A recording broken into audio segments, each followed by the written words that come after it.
ఈరోజు వెదర్ చాలా బాగుంది. ముందు ఏదన్నా లంచ్ చేసేసి అప్పుడు డేని స్టార్ట్ చేద్దాం. డిఫరెంట్గా చికెన్ విత్ రైస్ చెప్దాం అనుకున్నాను, కానీ చూస్తే రైస్లో ఇంకొక ఆప్షన్ ఉంది. వైట్ రైస్ కాకుండా రైస్ విత్ చికెన్ ఫ్యాట్ అంట. సో ఈ చికెన్ వేరు, మళ్ళీ ఈ రైస్ చికెన్ ఫ్యాట్తో చేశారనమాట. సో ట్రై చేద్దాం ఎలా ఉంది ఏంటో. బాగుందండి. Rice cooked with chicken fat. ఇది ఏంటో, ఏం సూపో ఇది, చాలా వెరైటీగా ఉంది. నేను కాంబినేషన్ కింద ఆరెంజ్ జ్యూస్ కూడా చెప్పాను. ఫుడ్ చాలా వెరైటీగా ఉందండి. కార్బోహైడ్రేట్స్, ప్రోటీన్, ఫైబర్ అన్ని మిక్స్ అనమాట. టేస్ట్ కూడా వెరైటీగా ఉంది, కానీ నచ్చింది, బాగుంది. అన్ని బిల్డింగ్స్ చూసారా, చాలా సానంగా ఉన్నాయి. నాకు తెలిసి ఒక రూమ్ ఉంటుందేమో, లేదంటే 2 రూమ్స్ ఉంటాయేమో అంతే ఒక్కొక్క ఫ్లోర్ లోని.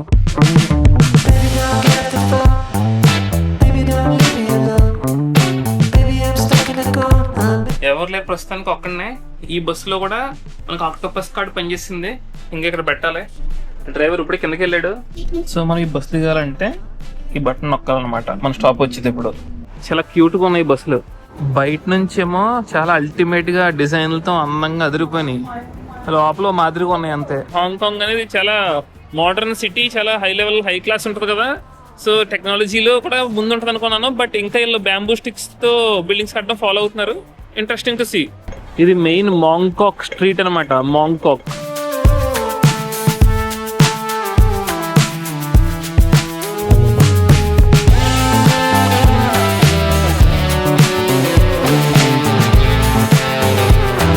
సో ఇదంతా కూడా మాంకాంగ్ ఏరియా మార్కెట్ అనమాట, హాంకాంగ్ లో. మీకు ఇంట్రెస్ట్ ఉంటే వచ్చాను కొనుక్కోండి. నేనైతే ఏం కొంటలేదు, జస్ట్ చూసి వెళ్ళిపోతాను. ఇక్కడ అరటిపళ్ళు వస్తే 4 అరటిపళ్ళు 10 హాంకాంగ్ డాలర్స్ ఉంది. 10 అంటే 110 రూపాయలు. చెప్పాం కదా మీకు, హాంకాంగ్ కూడా కొంచెం ఎక్స్పెన్సివ్ అని. ఇక్కడ ఇంకో షాప్ లో చూసారు జంట అరటిపళ్ళు. ఈ అరటిపళ్ళు కూడా డిఫరెంట్ గా ఉన్నాయి. ఈ 3 కూడా 110 రూపాయలు. కానీ ఇక్కడ యాపిల్స్ కొంచెం తక్కువ రేట్ ఉన్నాయండి మనకంట. 5 యాపిల్ చిన్న చిన్నవి ఉన్నాయి, 20 హాంకాంగ్ డాలర్స్, 220 రూపాయలు చెప్పొచ్చు. మా ఆవిడకాయలు చాలా పెద్దవి ఉన్నాయి. అమ్మో చూసారా, నా చెయ్యి కంటే ఎంత పెద్ద ఉందో. 280 రూపాయలు ఒక్కొక్కటి. సో ఇప్పుడు మనం మాంకాక్ ఫ్లవర్ మార్కెట్ దగ్గరకు వచ్చాం. సో అలా కొన్ని షాప్స్ లోకి వెళ్ళి ఎలా కనబడుతున్నాయి ఏంటో చూద్దాం. పూలు ఏమైనా డిఫరెంట్ గా ఉన్నాయా ఏంటని చెప్పేసి. జనరల్ గా ఎక్కడికి వెళ్ళినా సరే ఫోటోలు తీయొద్దు అంటారు. ఇది చూసారా, ఫోటోలు తీసుకోవడానికి రండి లోపలికి, మీకు నచ్చిన ఫోటోలు తీసుకోండి అంటున్నాడు.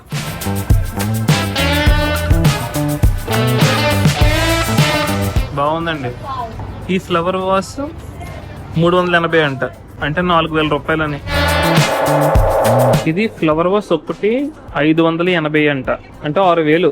ఏ షాప్కి వెళ్ళినా కూడా మంచి సువాసనతో అదిరిపోతుంది, ఫ్లవర్స్ తో మంచి స్మెల్ వస్తుంది అనమాట. సో ఫస్ట్ టైం మనం ఇప్పుడు మెట్రో ఎక్కబోతున్నాం, ఎంటీఆర్. సేమ్ మన ఆక్టోపస్ కార్డు తెక్కించనమాట. ఫుల్ జామ్ ప్యాకెట్ ఉన్నాయండి బాబు, ఒక్కసారికి ఎంతమంది వస్తున్నారో బయటికి. సో ఏసీ ఉంది, చల్లగా వస్తుంది గాలి, కానీ చాలా రష్ ఉంది. సిమ్ సాసు ఇప్పుడు ఒక పరేడ్ జరగబోతుంది, న్యూ ఇయర్ పరేడ్ అనమాట. అందుకోసం మనం తిరుగుతున్నాం. మంచి ప్లేస్ పెట్టుకోవాలి చూడడానికి, కానీ ఫుల్ జనాలతో నిండిపోయింది స్టేషన్ అంతానే.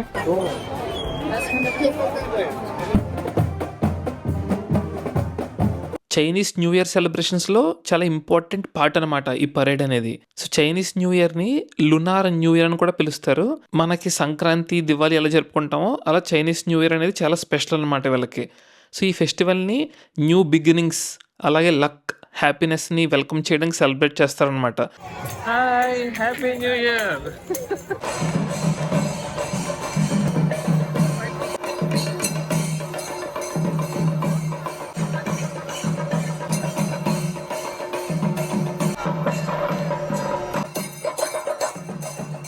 నాకు మన ఇండియా వాళ్ళని చూస్తే కొల్లం కిల్ తిరిగినాయండి బాబు. అసలు ఇక్కడ ఎక్స్పెక్ట్ చేయలేదు.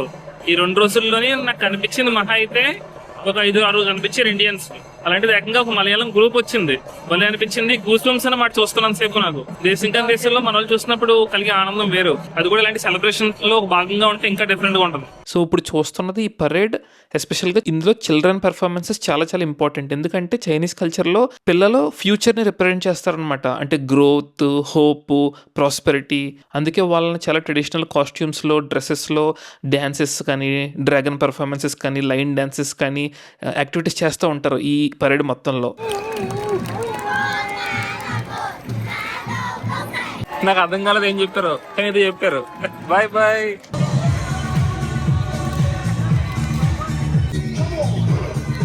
అది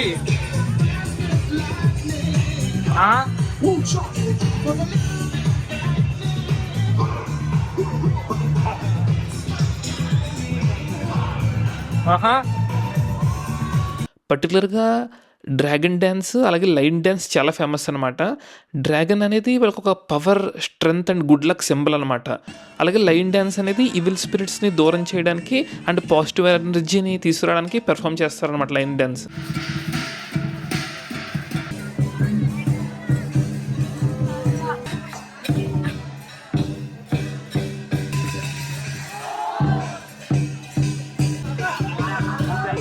thank you.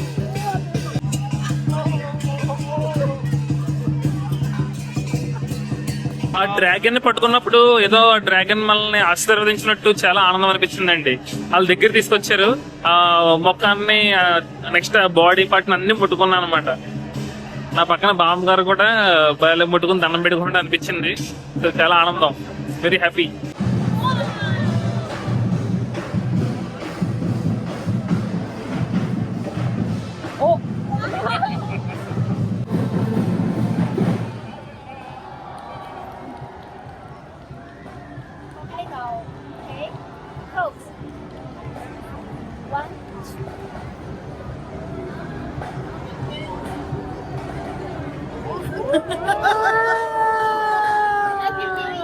Happy new year. Happy new year. మన కలికి సినిమాలో ఉంటారు అలా ఉన్నారు ఇలా అంతానే. సో ఒక హిస్టరీ గురించి మనం మాట్లాడుకోవాలంటే ఈ పరేడ్ లాంటిది ఆల్మోస్ట్ యాన్షియంట్ చైనీస్ టైం నుంచి వస్తుంది, హండ్రెడ్స్ ఆఫ్ ఇయర్స్ నుంచి ఉందన్నమాట. చాలా పెద్ద పెద్ద సౌండ్స్ అలాగే బ్రైట్ కలర్స్ అండ్ డ్యాన్సెస్తో బ్యాడ్ లక్ అని దూరం చేసి పాజిటివిటీని నింపడానికి ఇది సెలబ్రేట్ చేస్తూ ఉంటారు. హాంకాంగ్లో ఈ పరేడ్ వచ్చేసి చాలా ఫేమస్ అండ్ గ్రాండ్గా ఉంటుంది. ఎందుకంటే ఇది mix of traditional Chinese culture and అలాగే మోడర్న్ ఇంటర్నేషనల్ పర్ఫార్మెన్సెస్ కూడా ఉంటాయి అనమాట. సో రెండు మిక్స్ అవ్వడం వల్ల look so vibrant and unique.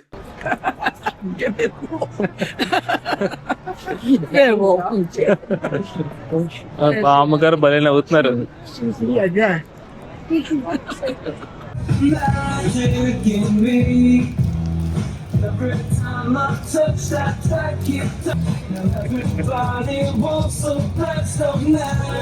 కేకరా పిల్లలు మీరు అదర కొట్టారయ్యా.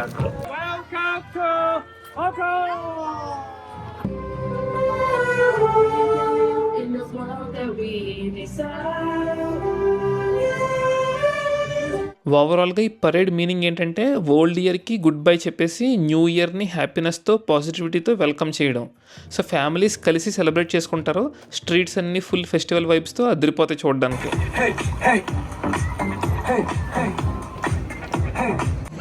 పిల్లలు రెండోసారి మళ్ళీ వస్తున్నారండి బాబు. ఎంత ఎనర్జీ కావాలి అసలు రెండోసారి చేయాలంటే, అది కూడా పిల్లలు. అది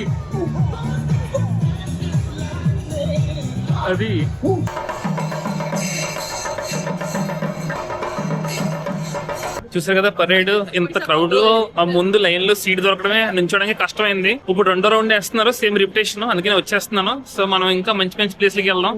మనకి రేపటితో హాంకాంగ్ లో లాస్ట్ అనమాట. భలే అనిపించిందండి. చాలా మంది మొత్తం చిన్నపిల్లలు ఉన్నారనమాట. ఆ చిన్నపిల్లలంతా అలాగా డాన్స్ వేస్తూ ఉంటే భలే లైవ్లీగా ఉంది ఎన్విరాన్మెంట్. మొత్తం మంచి ఎక్స్పీరియన్స్ అని చెప్పొచ్చు. సో చైనీస్ న్యూ ఇయర్ టైంలో మనం హాంకాంగ్ లో ఉండడం కూడా మంచిదైంది. చాలా గ్రూప్స్ ఉండడం వల్ల ఖచ్చితంగా ప్రతి ఫ్యామిలీలోంచి అంటే ఉన్న చిన్నపిల్లలు అందరూ ఏదో యాక్టివిటీలో పాల్గొంటారు అనమాట. సో ఫ్యామిలీస్ కూడా చాలా ఆనందం, బ్యూటిఫుల్ అండ్ లైవ్లీ ఎక్స్పీరియన్స్ అని చెప్పొచ్చండి. భలే అనిపించింది. మళ్ళీ సంవత్సరం నాకు ఇప్పుడే స్టార్ట్ అయ్యేది అనిపిస్తుంది. సో మనకి మెట్రో స్టేషన్ లో మన ఆక్టోపస్ కార్డ్ రీఛార్జ్ చేయడానికి ఆప్షన్ ఉంది. సింపుల్ గా ఆక్టోపస్ కార్డ్ లోపల పెట్టేస్తే $69 అని చూపిస్తుంది. సింపుల్ గా చైనీస్ లో ఉంటది, కానీ ఇక్కడ క్యాష్ పెట్టండి. వెంటనే క్యాష్ పెట్టేస్తే ఆటోమేటిక్ గా అప్డేట్ అయిపోద్ది. ఓకే కొడితే కార్డ్ బయటకు వచ్చేది, అంతే. హాంకాంగ్ అనేది చాలా డెన్సిలీ పాపులేటెడ్ ప్లేస్ అనమాట. ఒక బిల్డింగ్ దగ్గరికి వెళ్దాం, మాన్స్టర్ బిల్డింగ్ అంటారు దాన్ని. అది ఎంత పొడుగ్గా ఉంటుందో మీరు చూద్దరు, కానీ ఎంత డెన్స్ గా ఉంటుందో పాపులేషన్ అనేది మీకు అర్థం అవుతుంది. Baby, don't leave me alone. Baby, I'm stuck in a cold. Baby,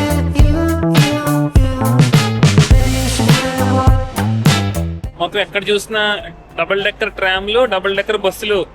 అక్కడ ట్యాక్సీ చూసారా, అద్దాలో డోర్కి లేవు, ముందున్నాయి. వెరైటీగా ఉంది కదా. సో దీన్ని మాన్స్టర్ బిల్డింగ్ అంటారంటండి. ఎంత ఉందో చూడండి.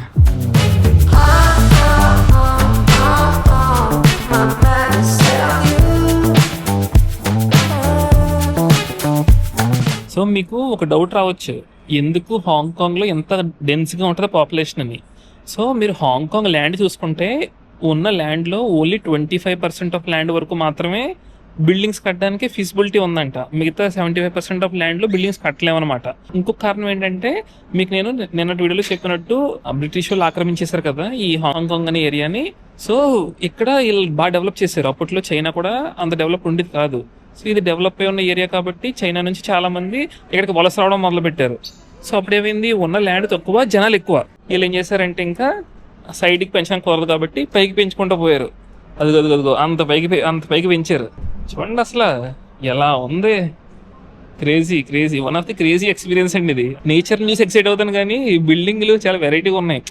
జనరల్గా మనం అమెరికాలోనే కట్ట ఏం చూస్తాం, మంచి స్టైలిష్గా గ్లాస్ పాలిష్డ్తో బిల్డింగ్స్ చూస్తాం. ఇది రెసిడెన్షియల్ ఏరియా అనమాట ఇదంతానే. Hong Kong is one of the most expensive places in the world అనమాట. సో ఇక్కడ స్థలం కొనుక్కోవాలన్నా, ఏదైనా బిల్డింగ్ కట్టాలన్నా అది చాలా జరగని పని.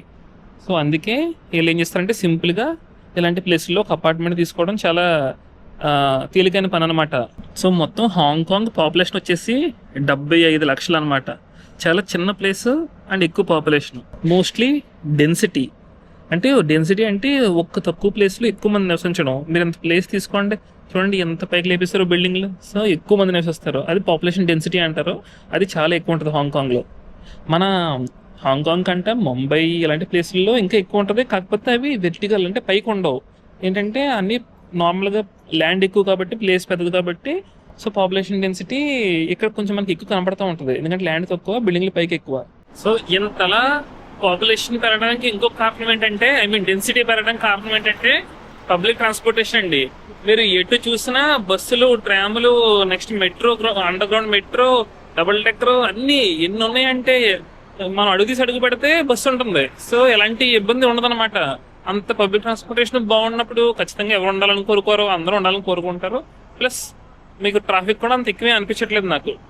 ఖచ్చితంగా మూవ్మెంట్ అనేది ఉంటుంది, ఎక్కడ ఆగిపోవట్లేదు ట్రాఫిక్ అలాగా. So less traffic makes it more convenient అనమాట ఉండడానికి, జనాలు ఉండడానికి. సో ఎంత డెన్సిటీ ఉన్నా కూడా ఇబ్బంది అయితే కలగట్లేదు వాళ్ళకి. అందుకే వాళ్ళు ఇంకా ఇష్టపడతాను ఉండడానికి ఇక్కడ. నేను జస్ట్ ఇప్పుడే మెక్డీకి వచ్చాను చూసారా. సో ఆక్టోపస్ కార్డ్తో ఇంక మొత్తం ఫుడ్ కూడా అయిపోతుందండి. బాగుంది ఆప్షన్. అన్ని రెస్టారెంట్లో తీసుకుంటలేదు, బట్ చాలా ప్లేసెస్ యాక్సెప్ట్ చేస్తున్నారు. సో ఆక్టోపస్ కార్డ్తో పబ్లిక్ ట్రాన్స్పోర్టేషన్ ప్లస్ ఫుడ్ కూడా కవర్ అయిపోద్ది మీకు ఈజీగానే. ఇప్పుడు మనం హాంకాంగ్ స్పెషల్ అయిన డబుల్ డెక్కర్ ట్రామ్ ఎక్కుదాం. డబుల్ డెక్కర్ ట్రామ్స్ని డింగ్ డింగ్ అంటారన్నమాట. డింగ్ డింగ్ ఏదో నింజా హటోరీ చూసేవాళ్ళం కదా చిన్నప్పుడు, అలా ఉంది. డింగ్ డింగ్ డింగ్ డింగ్.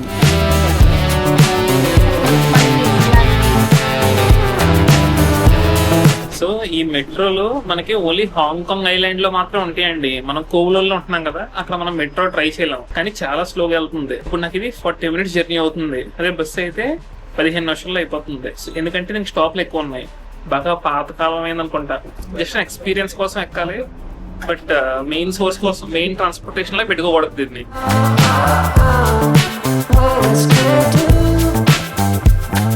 సో ఈ ట్రామ్స్ ఏంటంటే కొంచెం తక్కువ కాస్ట్ అనమాట, ఎఫోర్డబుల్ బాగా.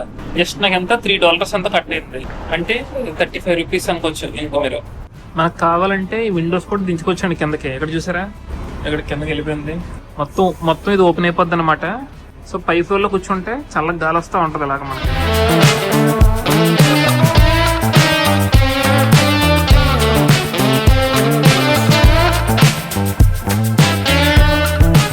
మొత్తం అందరూ వెళ్ళిపోయారు, మనమే ఉన్నాం ఇంకా. ట్రామ్ మొత్తం మందే.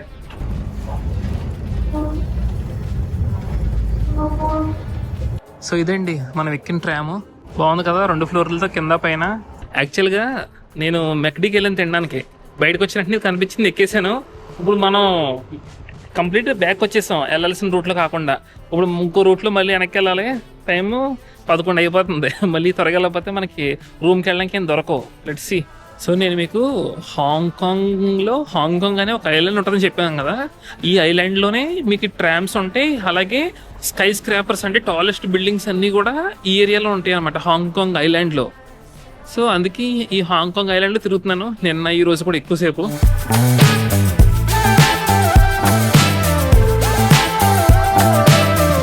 ఈ రెసిడెన్షియల్ ఏరియా మొత్తానికి అండర్ గ్రౌండ్ మెట్రో. ఇది షావ్ కై వాన్ స్టేషన్. ఇదంతా ఫస్ట్ క్లాస్ అంటే మెట్రోలో ఫస్ట్ క్లాస్ ఉంటుందని నేను ఇప్పుడు దాకా చూడలేదు, ఫస్ట్ టైం చూస్తున్నాను. ఇంటికి వెళ్ళడానికి ట్రామ్ ఎక్కేసాను, ట్రామ్ కాదు అండర్ గ్రౌండ్ మెట్రో. ఖాళీగా ఉంది, ఇప్పుడు ప్రశాంతం కూర్చోవచ్చు. పొద్దున్న నుంచి తిరిగి కాళ్ళు నొప్పి వస్తున్నాయి. ఆ పరేడ్ కోసం అయితే చాలాసేపు నుంచి ఉన్నాను, పొద్దున్న నుంచి తిరుగుతున్నానండి. చాలా నీట్గా ఉంది, చూస్తారు కదా మీరు మెట్రో స్టేషన్ ఎంత నీట్గా ఉందంటే అంత నీట్గా ఉంది. ఓడి అమ్మ ఎలా కట్టారండి బాబు, స్టేషన్ ఇలా ఉంది, ఎన్ని ఫ్లోర్లు ఉందో చూసారా. Under ground. టైం ఇప్పుడు ఎగ్జాక్ట్ గా రాత్రి 12 అవుతుంది. ఈ రోజు బాగా టైర్డ్ అయిపోయాను. ఈ రోజు ఆల్మోస్ట్ 10 కిలోమీటర్లు, ఈ రోజు 9 కిలోమీటర్లు తిరిగాను. సో కంప్లీట్ గా ఇంకా రూమ్కి వెళ్ళిపోయి పడుకుని పోదాం. రేపు మనకి హాంకాంగ్ లో లాస్ట్ రోజు, ఇక్కడ నుంచి ఇంక వెనక్కి వెళ్ళిపోవాలి. కానీ రేపు ఒక మంచి యాక్టివిటీ ఉంది. సో అదేంటని దాని గురించి రేపు మాట్లాడుకుందాం. వీడియో నచ్చినట్టయితే లైక్ చేసి సబ్స్క్రైబ్ చేసుకోండి. అంతవరకు ఉంటాను. Take care, see you, by.